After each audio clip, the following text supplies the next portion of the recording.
wabarakatuh. Alhamdulillah wa bihi nasta'inu ala umuri dunya waddin. Assalatu wassalamu ala asrofil anbiya'i wal mursalin wa ala alihi wa sahbihi ajma'in amma ba'du. Teman berbuka yang dirahmati Allah dimanapun Anda berada, semoga selalu dalam lindungan Allah Subhanahu wa Ta'ala. Amin ya Rabbal Alamin. Alhamdulillah, kembali lagi kita di dalam program Menjelang Berbuka, yang insya Allah pada kesempatan kali ini kita akan membahas tema yang sangat menarik, yaitu Ramadan, bulan perjuangan penegakan syariah. Teman berbuka, di samping saya sudah ada narasumber kita, yaitu Ustazah Endiah Puji Tristanti, yang akan menemani bincang-bincang kita pada hari ini. Kalau begitu langsung saja kita sapa beliau ya. Assalamualaikum Ustazah. Waalaikumsalam warahmatullahi wabarakatuh. Bagaimana kabarnya Ustazah? Baik, alhamdulillah. Insyaallah, alhamdulillah. Semoga teman berbuka dimanapun Anda berada juga dalam keadaan yang baik ya, sehat walafiat. Amin ya Rabbal Alamin. Nah Ustazah, hari ini pembahasan kita itu menarik sekali ya, tentang Ramadan, bulan perjuangan penegakan syariah. Tapi sebelum kita membahas lebih lanjut lagi gitu, saya ingin bertanya terlebih dahulu ya Ustazah. Nah, bagaimana sih seharusnya kita sebagai seorang muslim itu memandang tentang Ramadan ini? Bismillahirrahmanirrahim. Assalamualaikum warahmatullahi wabarakatuh. Teman berbuka, Masya Allah, kita alhamdulillah bisa bermuajahah di sore hari ini menjelang berbuka ya, sambil menunggu berbuka. Tadi berkaitan dengan Ramadan ya. Kalau kemudian kita melihat hari ini, sebenarnya dengan datangnya Ramadan yang kita hadapi hari ini, maka kita harus bersyukur. Pertama begitu, syukur atas nikmat iman, kemudian nikmat sehat. Ini adalah dua nikmat yang luar biasa, dua nikmat utama. Dengan iman, dengan sehat, kita bisa berpuasa. Kalau kita nggak sehat, kita nggak bisa berpuasa. Maka kita harus bersyukur dengan Ramadan. Kemudian berikutnya, kita juga bersyukur juga dengan Ramadan, karena dengan Ramadan itu pahala dilipat gandakan antara 10 sampai 700 kali lipat. Itu ada di dalam hadis riwayat Bukhari dan Muslim. Sehingga aneh gitu ya kalau kaum muslimin itu ada yang tidak berbahagia dengan datangnya Ramadan. Maka tadi saya katakan kita yang pertama kali harus kita lakukan adalah syukur, karena kita dipertemukan dengan Ramadan gitu ya. Dan di Ramadan itu disyariatkan syariat puasa, dan amalan dilipat gandakan.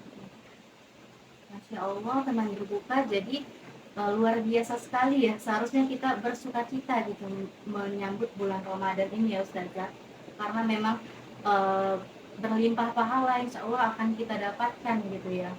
Nah Ustazah, ketika kita berbicara soal syariat tadi ya Ustazah, terus bagaimana dengan syariat selain saum gitu?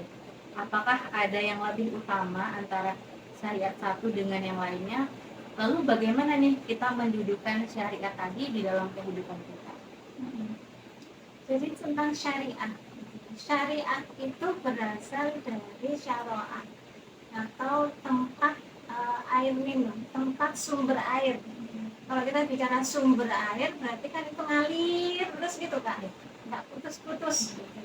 Dimana orang yang dahaga kalau ketemu sumber air, dia akan merasakan lepas dari dahaga. Maka demikianlah syariat itu. Syariat itu sesuatu yang memberikan kehidupan gitu. Jadi kehidupan manusia itu dari sisi bahasa. Kemudian kalau kita bicara tentang syariat, sebenarnya syariat ini satu paket dengan masalah keimanan. Satu paket bagaimana gitu? Ketika Allah itu menciptakan manusia, dan Allah itu memahami manusia itu punya kelemahan, membutuhkan kepada Allah, maka Allah juga menurunkan syariat. Jadi manusianya diciptakan, syariatnya diturunkan. Sehingga apa? Kebutuhan itu ya manusia terhadap aturan syariah yang bisa memberikan penerang, tapi ya semacam penghilang dahaga itu bisa didapatkan manusia. Maka dari itu, karena ini adalah kebutuhan bagi manusia, ini kan berarti bentuk dari Rahman dan Rahim dari Allah Subhanahu wa Ta'ala. Justru karena Allah itu Maha Pengasih, Maha Penyayang, maka gitu, Allah menurunkan syariat. Ini harus tadi kita bersyukur. Sehingga kalau kemudian kita melihat di dalam Islam, karena tadi ya satu paket syariah dengan keimanan, dan itu berarti harus diambil, maka sebenarnya di dalam Islam itu bertentangan dengan pemikiran sekularisme, pemisahan agama dari kehidupan, karena nggak mungkin manusia itu dipisahkan dengan syariah gitu. Misalnya karena manusia itu butuh gitu Kak ya. Maka kemudian karena memang sekularisme itu bertentangan dengan ajaran Islam, maka kaum muslimin harus meninggalkan pemikiran sekularisme, apalagi mengamalkan dan menerapkannya. Nah, kalau kemudian bicara tentang bagaimana nih memposisikan antara satu syariah dengan syariah yang lain, berarti kita juga harus mengembalikan lagi ya. Karena kan gitu, karena ini adalah satu paket keimanan kan begitu, maka syariah itu harusnya diambil oleh kaum muslimin tanpa memilih dan memilah gitu. Jadi nggak boleh mengambil syariah itu ala-ala prasmanan gitu. Karena di dalam Al-Quran disampaikan al-fatu'minuna bi ba'dil kitab wa takfuruna bi ba'd. Apakah kamu akan mengambil gitu ya, sebagian isi Al-Quran kita, ataukah akan meninggalkannya? Tentu kan jawabannya enggak, kita akan ambil semuanya. Maka dari itu posisi syariah itu apapun jenis syariahnya itu sama. Tidak ada yang lebih tinggi, tidak ada yang lebih rendah, tidak ada yang lebih baik atau enggak baik. Insya Allah luar biasa, semakin menarik ya pembicaraan kita. Jadi syariat Islam itu sebagai sebuah kebutuhan ya Ustazah dari kaum muslim seperti itu. Nah, agar kita sebagai muslim gitu kan lebih mengenal lagi dan lebih mencintai lagi syariat kita, maka kita harus memahami syariat tadi itu secara utuh ya Ustazah, secara menyeluruh, secara apa. Nah, mohon bisa dijelaskan Ustazah bagaimana sih gambaran syariat Islam itu secara apa tadi? Ya, syariat itu tadi saya sampaikan bahwa satu paket dengan keimanan. Maka kalau kita bicara tentang syariat, kita juga harus memahami bahwa syariat ini lahir dari masalah keimanan. Artinya pondasinya syariat itu adalah iman. Akarnya syariat itu adalah iman. Sehingga tidak boleh ada tadi pemisahan antara iman dengan syariah. Dan kalau kita melihat di dalam Al-Quran tentang ciri orang yang beriman, maka kita bisa melihat di surat An-Nisa ayat 65. Di sana disampaikan a'udzubillahi minasyaitonir rajim, fala warabbika la yu'minuna hatta yuhaqqimuka fi ma syajara bainahum thumma la yajidu fi anfusihim harajan mimma qadaita wa yusallimu taslima. Di sini Allah itu bersumpah atas dirinya sendiri. Fala warabbika, demi Tuhanmu. Berarti ini enggak main-main. La yu'minuna. Jadi pada hakikatnya kalian itu enggak beriman loh. Sampai bagaimana gitu. Allah menyampaikan yang pertama, sampai menjadikan Muhammad Rasulullah itu sebagai hakim, sebagai pemutus setiap perkara yang ada, perkara yang diperselisihkan. Berarti apa? Ittiba ala Rasul. Jadi ikut dengan apa yang disampaikan oleh Rasulullah. Halal menurut Rasul, halal menurut kita. Haram menurut Rasul, haram menurut kita di sana. Kemudian yang kedua adalah tidak ada keberatan. Sumalaya itu karo jamim makodelika. Jadi ketika Rasul sudah mengatakan ini haram, ini halal, itu tidak keberatan. Lapang dada, dadanya dibuka lebar-lebar, tidak merasa sempit ketika mengetahui syariat Allah telah datang. Kemudian ciri yang ketiga adalah taslim, wa yusalimu taslima. Apa itu taslim? Tunduk, patuh, berserah diri. Jadi menerima syariat itu, beriman terhadap syariat itu tanpa ada penghalang sedikit pun. Jadi plong, jadi bahagia, semangat, tidak kemudian merasa sedih, tidak merasa terbebani gitu, tapi bahagia. Nah, itu ciri yang beriman. Nah, karena kita sudah memahami bahwa syariat itu akarnya, fondasinya adalah akidah Islam, keimanan, maka berarti kan kita udah nerima nih syariat. Terus gimana dong gitu kan? Nah, kita perlu mengetahui gitu, ruang lingkup syariah Islam seperti apa aja nih. Kalau dikaji detail gitu ya. Semoga nanti kita ada kesempatan untuk mengkajinya lebih detail secara rinci.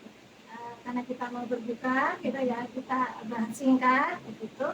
Yang pertama, cakupan dari syariat Islam itu adalah mengatur hubungan manusia dengan Rabb-nya, dengan Tuhannya, dengan Allah, gitu, dengan manusia, dengan Allah.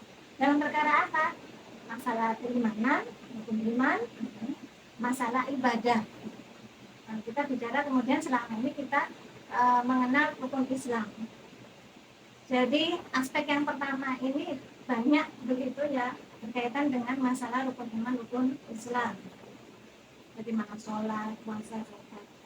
Itu yang pertama. Nah, kemudian yang kedua, manusia itu kan juga punya kebutuhan terhadap dirinya sendiri.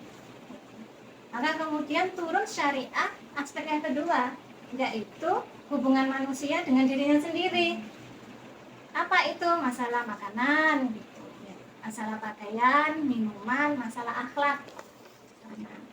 Mana makanan yang bagus untuk tubuh, halalan, thayyiban, gitu ya. Seperti apa pakaian yang itu bisa melindungi kehormatan, gitu. Akhlak seorang perempuan itu kan ifah, gitu ya. Kehormatannya terjaga, gitu. Maka kemudian Islam memberikan tuntunan bagaimana syariah berpakaian, gitu. Bukan telanjang, gitu ya, di sana. Ada pakaian memakai kerudung, kemudian menggunakan jilbab, begitu ya, tidak menerawang, tebal, begitu. Nah, itu berkaitan dengan aspek yang kedua. Nah, kemudian ada aspek yang ketiga. Ini juga berasal dari kebutuhan juga, gitu. Sama dengan yang 1 dan 2 tadi. Kalau yang pertama itu butuh ibadah, gitu, ada aturan tentang ibadah. Yang kedua itu butuh makan, ada aturan makan. Kemudian yang ketiga ini adalah hubungan manusia dengan sesama manusia. Gitu. Gambarannya bagaimana? Masalah ikolek tersebut hankam. Seperti apa itu? Misalnya gini, kita butuh makan, nggak mungkin dong nanam sendiri padinya, ya kan, nggak bisa gitu. Nanam sayur sendiri, ngangkut sendiri dari dataran tinggi kan kayak gitu, nangkep ikan sendiri gitu ya. Jadi nelayan kan enggak, kita butuh mereka semua. Maka kemudian ada aktivitas jual beli itu antara tadi yang butuh makanan, bahan makanan dengan yang memproduksinya. Maka kemudian ada yang namanya sistem ekonomi gitu. Turunlah aturan berupa syariah tentang ekonomi. Karena manusia butuh kehidupan ekonomi. Kemudian manusia laki-laki dan perempuan nih, gitu. Ada rasa suka, gitu ya. Yang kemudian ini menjaga kehormatan, gimana caranya, gitu. Turunlah sistem tentang pergaulan, nizam ijtima di dalam Islam. Nanti konsekuensinya juga kemudian diatur di dalam Islam. ada pernikahan, berarti nanti ada hukum nafkah, begitu ya, kemudian hukum waris, gitu, dan hukum-hukum yang lainnya konsekuensi dari tadi ketika laki-laki dan perempuan berinteraksi. Gitu. Nah, yang ketiga adalah kebutuhan tadi ya, contoh masalah ini. Kalau sebuah komunitas masyarakat itu kemudian punya punya aturan, butuh ada yang menjaga aturan gitu. Kemudian ada yang memimpin, ada yang dipimpin, nggak mungkin semuanya jadi pemimpin, nggak mungkin nggak ada yang jadi pemimpin. Agar apa? Kehidupan harmonis. Maka kemudian ada yang namanya hubungan penguasa dengan rakyat, hubungan rakyat dengan penguasa gitu. Nah, kemudian kita mengenal sistem politik, sistem pemerintahan, nizamul hukmi fil Islam. Islam datang gitu. Kemudian kita butuh menjaga keamanan. Negara itu punya batas-batas wilayah gitu. Bagaimana agar penjajah tidak masuk gitu. Itu kan nggak mungkin sendiri. Nah, maka kemudian ada sistem pertahanan keamanan. Itu juga kemudian ada di dalam Islam gitu. Sehingga karena kebutuhan manusia tadi ada dalam 3 aspek gitu ya, maka turunlah syariah itu dalam 3 aspek juga ini. Maka ini adalah bentuk kesempurnaan gitu ya, Islam dalam menjaga kehidupan manusia ya, begitu di sana. Sehingga kemudian tadi seperti yang pertama tadi, dalam seluruh aspek ini tidak boleh kemudian memilih dan memilah gitu. Oh, saya mau yang satu aja deh, yang 2 enggak, itu enggak bisa begitu. Karena semuanya itu adalah kebutuhan. Iya. Nah, gitu. Ya baik, terima kasih Ustazah. Semakin menarik ya pembicaraan kita. Nah Ustazah, tadi jika syariat Islam gitu ya, yang secara kafah dikaitkan dengan Ramadan, apa harapan besar kita terhadap Ramadan dan syariat tadi gitu? Ya, harapan kita ya begitu. Kalau kemudian kita mengembalikan lagi kepada nas ya, kepada sumber hukum Islam yaitu Al-Quran begitu, kemudian kita kaitkan dengan bulan Ramadan, maka kita bisa melihatnya di surat Al-Baqarah ayat 185 kayak gitu. Di sana disampaikan a'udzubillahi minasyaitonirrajim, syahrul ramadana alladzi unzila fihil Qur'an. Jadi sesungguhnya bulan Ramadan itu bulan yang diturunkan di dalamnya itu Al-Quran. Untuk apa diturunkan? Hudalinas, sebagai petunjuk bagi manusia gitu. Berarti kan jelas yang dikasih petunjuk itu siapa? Ya manusia gitu. Yang dikasih syariat siapa? Ya manusia gitu. Bukan selain manusia gitu. Nah, kemudian wabayinatin minal huda gitu. Dan juga penjelas. Jadi nggak hanya dikasih petunjuk, kayak misalkan kita bicara arah ya, ke kanan, ke kiri, barat, timur, itu kan cuma petunjuk arah. Tapi juga ada penjelas detailnya gimana sih biar bisa sampai ke sana gitu ya, jalannya bagaimana gitu, metodenya bagaimana, caranya seperti apa, itu kemudian juga ada penjelasannya di dalam syariat gitu. Nah, kemudian juga disampaikan wal furqan gitu, pembeda. Manusia kan suka bingung gitu. Benar nggak ini ya gitu ya, benar salah ya, nah, gitu ya, kalau benar ya, kalau salah baik nggak ini buat saya ya gitu. Jangan-jangan nanti membahayakan kan begitu. Nah, maka dari situ kemudian dengan adanya Al-Quran kita bisa membedakan mana yang benar, mana yang salah, mana yang baik, mana yang buruk, sehingga jalan manusia itu ketika di menapaki kehidupan di muka bumi ini bisa lempeng gitu ya, lapang begitu ya, tidak kemudian tersandung-sandung begitu, karena ada petunjuknya, ada pembedanya, ada penjelasnya kan gitu. Itu kalau kemudian kita melihat ini ya, bicara tentang kaitan Ramadan dengan tadi, dengan syariah gitu. Jadi sangat erat kaitannya gitu. Maka kalau kemudian kita hari-harinya di bulan Ramadan ini mengetahui gitu ya, masjid-masjid itu penuh gitu ya, habis sholat tarawih atau kadang asar, antara zuhur sampai asar gitu ya, itu juga sudah banyak yang tadarus Quran Di semua masjid sambil menunggu berbuka gitu. Kemudian habis tarawih dilanjutkan lagi. Gitu. Kalau dilihat rata-rata itu tiap masjid itu biasanya sekali baca Quran tadarus ya tilawah itu 1 juz. Kan kayak begitu. Ada yang 2, ada yang 3 kan gitu.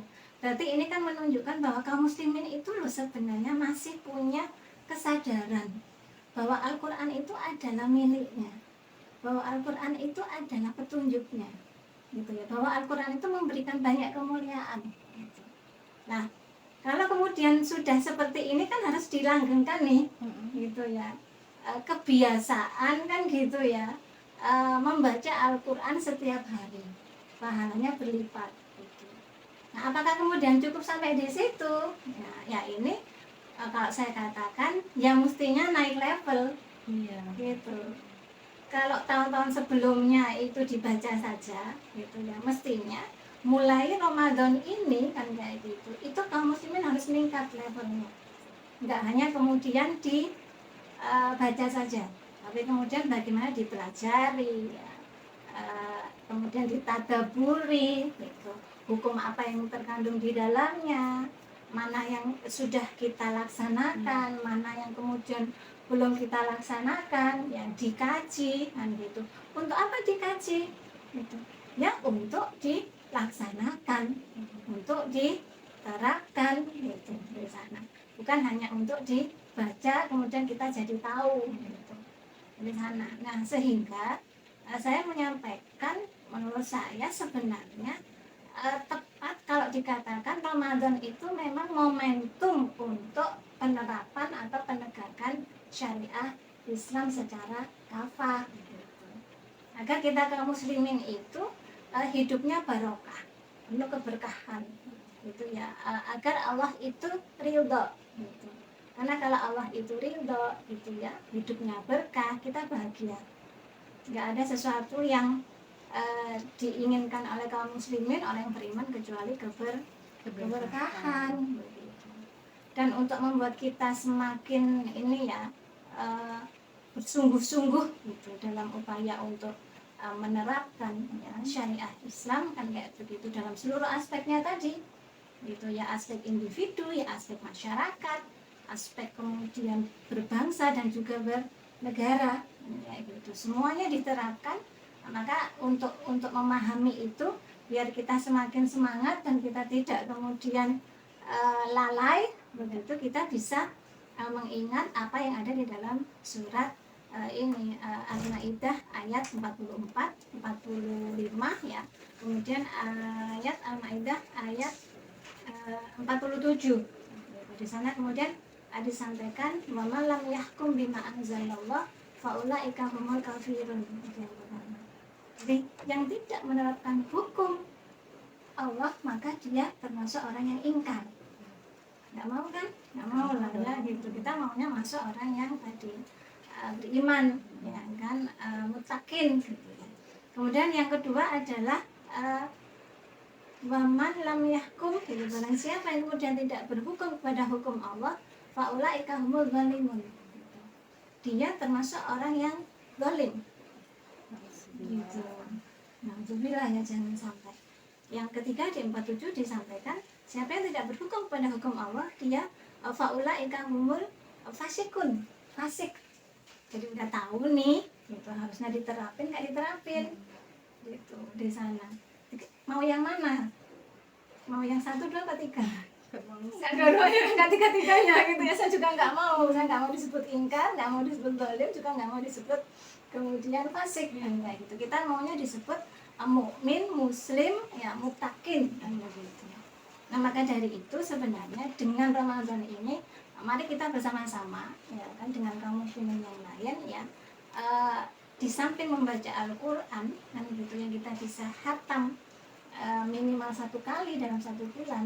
Ayo kita khatamkan begitu pemahaman kita tentang isi dari Al-Qur'an itu di sana. Kemudian kita ayo sama-sama kita menaikkan level kita secara bersama-sama gitu ya, untuk menerapkan Islam secara kafah.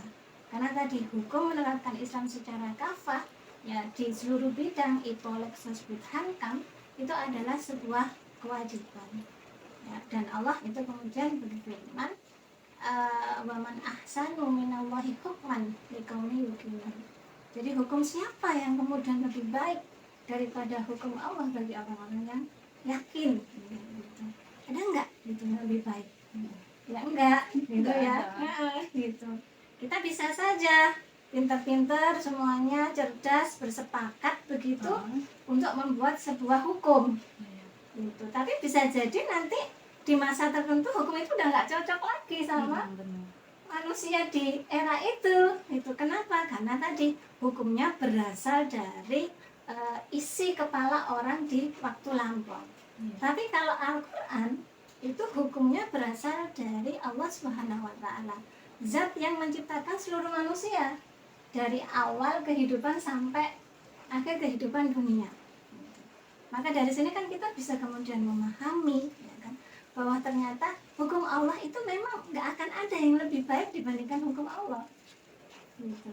Nah ini juga kemudian menjadikan kita bersemangat, gitu ya, secara bersama-sama.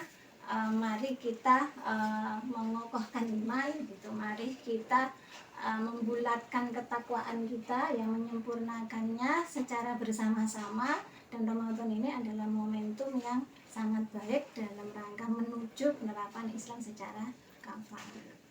Ya, Masya Allah, luar biasa Ustazah. Nah, teman berbuka, jadi Al-Quran itu nggak hanya sekedar bacaan aja Ustazah ya, tetapi ada banyak syariat-syariat di dalamnya gitu, yang nggak hanya cuman sekedar diketahui saja, tapi juga harus dipahami dan diterapkan gitu Ustazah ya. Jadi semakin banyak kita memahami tentang syariat Islam gitu, maka akan muncul sebuah kerinduan dalam diri kita gitu ya Ustazah, untuk menerapkan syariat Islam tadi secara kafah dalam kehidupan kita. Baiklah, teman berbuka, akhirnya kita sampai di penghujung acara kita.